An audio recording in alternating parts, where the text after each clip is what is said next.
Okay. Okay, so electrical panel. We do give you your address just in case if someone is looking after your house and they don't remember where you live.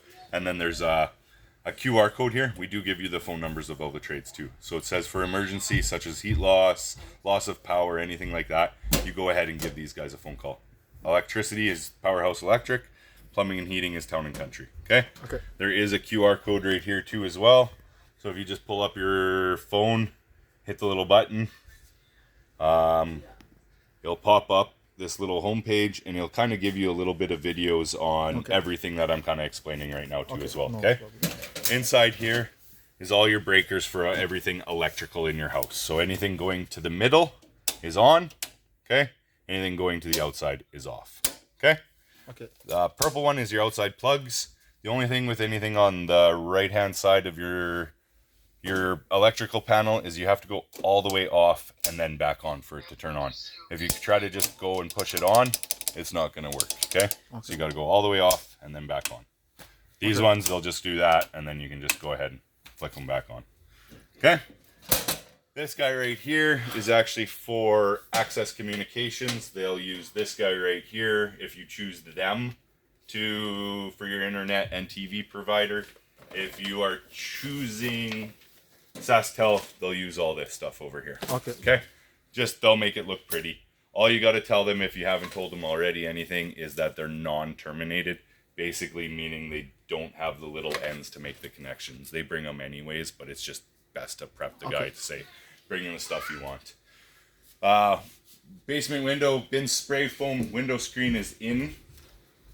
So basically unlock it, slide it open. You can take all your screens out by just putting your two fingers on these little tabs, pulling towards the middle of the window, and then pushing out. Okay. I do recommend leaving the basement screen out, just because snow will build up between screen and window itself, and then sometimes it'll create ice, and then you won't be able to open the window. So I just always recommend to every homeowner taking that one out in the winter time and then putting it back in the spring. There will be a note on our form that the basement window is cracked. We'll get a new sealed unit ordered, basically just glass only.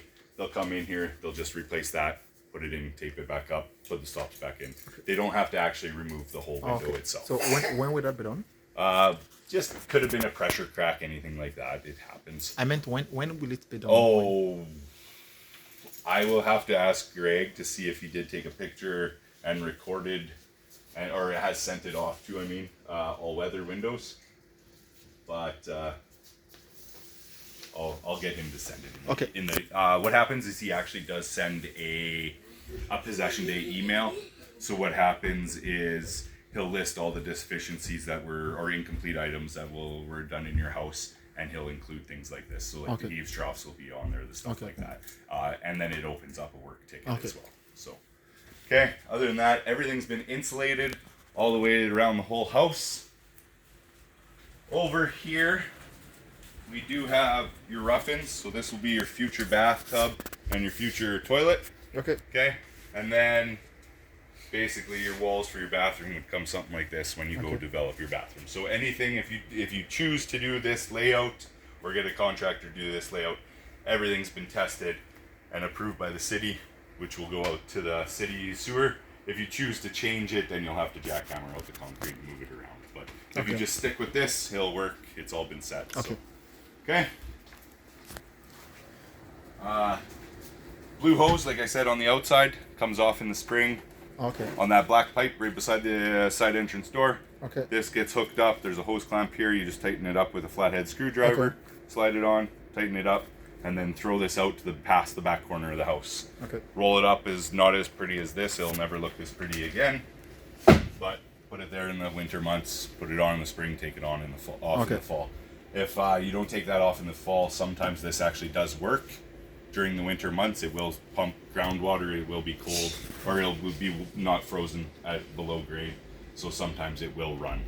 And then that pipe freezes, it backs up your whole system, and it's a mess. So best to always take this off in the winter, put it on in the spring. To test your sump pit, I'm just going to crawl underneath here. To test your sump pit, basically every spring you want to come here, unplug this. This is the only thing that can be plugged into here. Unplug it, This guy's for the float.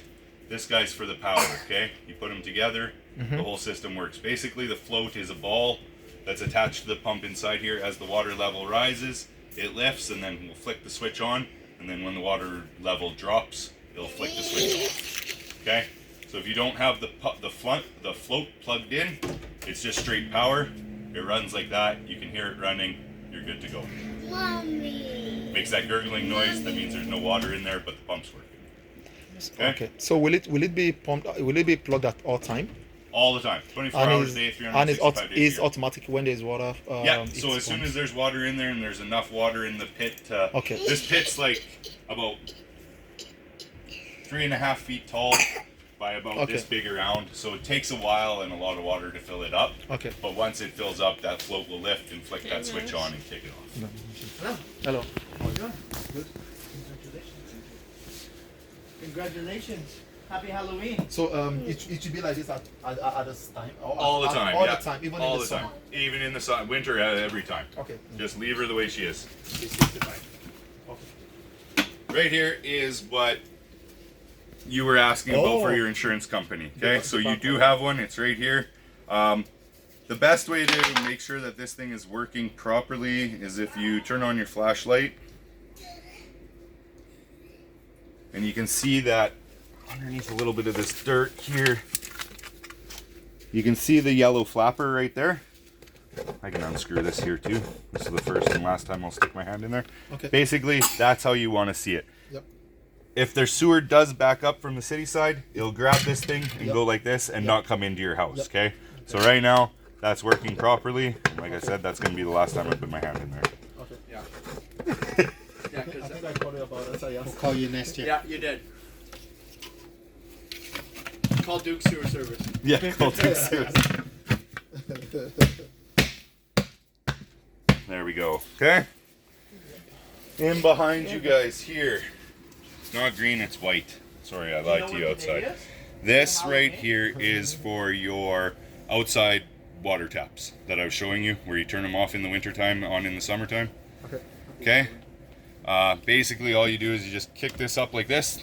It's on. Both of them will work. That is in the Down summer. like that. Now it should be here at this time. Okay. Here in the wintertime, there Okay. in the summer. And you Okay? got kids.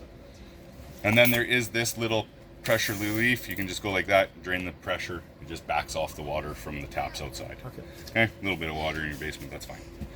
We do give you hot and cold. Is it the same as this? This one's for actually shutting off. We'll keep going this way. These ones are actually to shut off all the water to the house. Okay. So either you have one after the meter, which will still kill all the water that way, meaning or you that's, have one right before it comes into, or right Okay. after it comes into your I house. think the time we do this is when you are off the home for like maybe 24 hours. 24 hours. So. That's what they say. Yeah. Yes, I know. If anything ever happened, you had Tim Because- looking after your house. No. He probably looks after a lot of people's houses. Oh. Hot and cold taps, they are fully functionable. So you do have hot water down here and cold water down here if you want to fill up a mop pail, anything like that. The other reason why we put these is to drain the system down if we ever have to change a tap upstairs or anything like that. It's just a quick way to relieve all the pressure of the water lines inside the house. I think it's just maybe that's That's Andrew, yeah, he's probably just, maybe our construction guy. he's just doing a couple things upstairs for us. HRV unit, if you want to back that camera up a little bit. Right up top here, there's a couple little locks. Right here, they just fold up and then out. And then inside here is a series of filters. Green guys, we want to clean these guys probably every 3 to 6 months. Okay. They will suck up a whole bunch of everything for you. You'll find dead spiders, flies, everything on these things. Okay? That's gonna be your primary, or your primary filters. Okay, so you got one on your intake side, one on your exhaust side. Okay. Then there's this guy right here. Slides right out.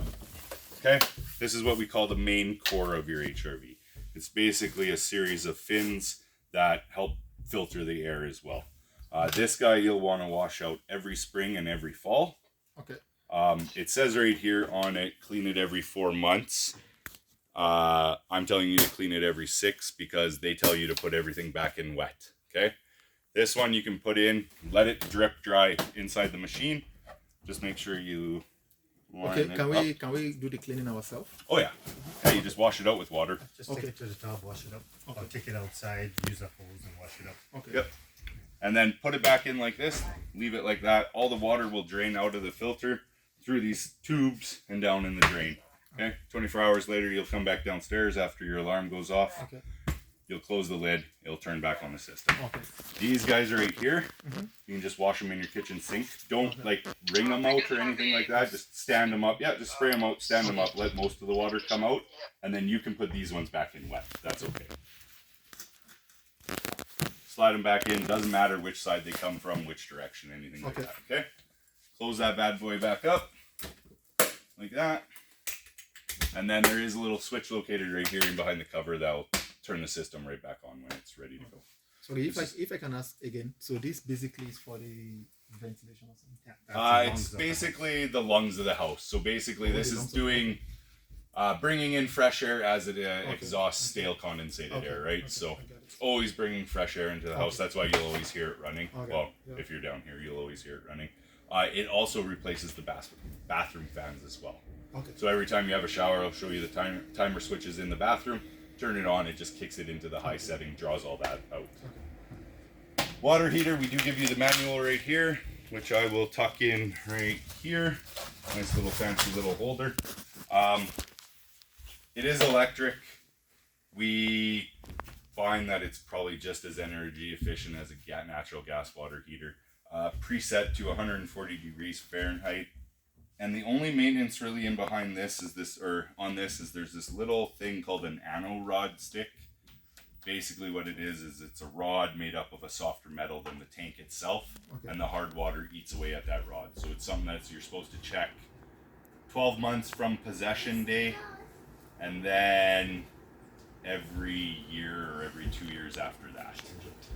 Change it. It's all in that manual, and yeah, if you're not familiar with it, I would recommend calling Town and Country or any plumber, and they can change it for you. service your furnace same time. I would take advantage of Town and Country, and in 8 months from now, kind of thing, give them a call and just say, hey, can you come and do this? It's all under warranty, so they should be able to check it for you at cost, right? Okay. Is So, the contact there? contacts are all they plaster their number all over the house. Okay, They got it okay. here for you. We have it over on the power meter there too as well. So that's your hot water heater in a pinch. Furnace. City's inspected everything mechanically down here too as well, so that's passed. They've tested their system. Everything's working. In behind this trap door here is your furnace filter. Okay. So there is the size on it right there, 1625-1, and there is a direction arrow on every furnace filter, okay? Okay. Basically, every good filter has this metal on it. You gotta remember metal to the furnace, or direction arrow pointing to the furnace. Okay. Yeah. Okay? You gotta think all your cold air gets sucked up from all across your whole house, goes through this into your furnace. Your burners are located here. Fan blows it across the burners and then disperses it back out through your house to make hot air or cold air when you get an AC. Slides in, door closes. Too simple. What else am I missing down here? Everywhere as a common area, because this isn't developed, we do give you smoke detectors / carbon monoxide detectors. So on the main floor, on the second floor, and in your basement, you do have a smoke detector. They are all hardwired together, so if one goes off, they'll all go off, and they are battery backed up. So if the power is still off, or if the power is out, then the smoke detectors will still work. You don't have to worry about that. Okay.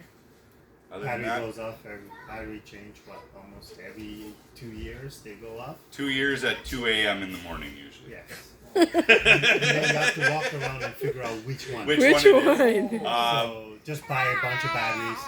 One goes Is she up. a- Yeah, they're just in behind this little Sit trap down. door right here.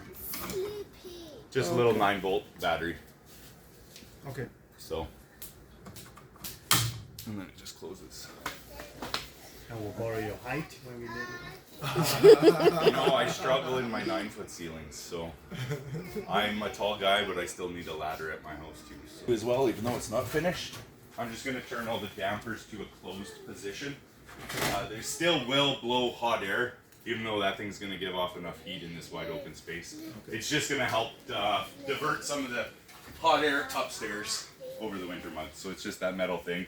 Just turn it parallel with the pipe, and then there's this middle flapper that I'm basically inside of there. There's a little round metal flapper that it turns like this as you turn that. Okay. So I just give them that turn every time. It just helps get the hot air upstairs too as well. Okay. Do you have any questions? Any questions down here?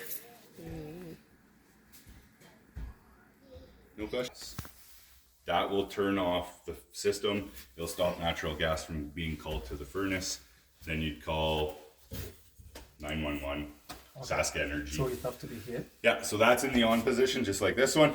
Down is in the off, okay? Okay. We do position them up higher like this, so it's not habit for people to flip it or little got it. fingers like you guys have running around upstairs to turn it on and off, right? So, just sometimes what I've told homeowners to do too is just literally put a piece of tape over top of it, so if someone did bump it, it won't turn it off. Okay?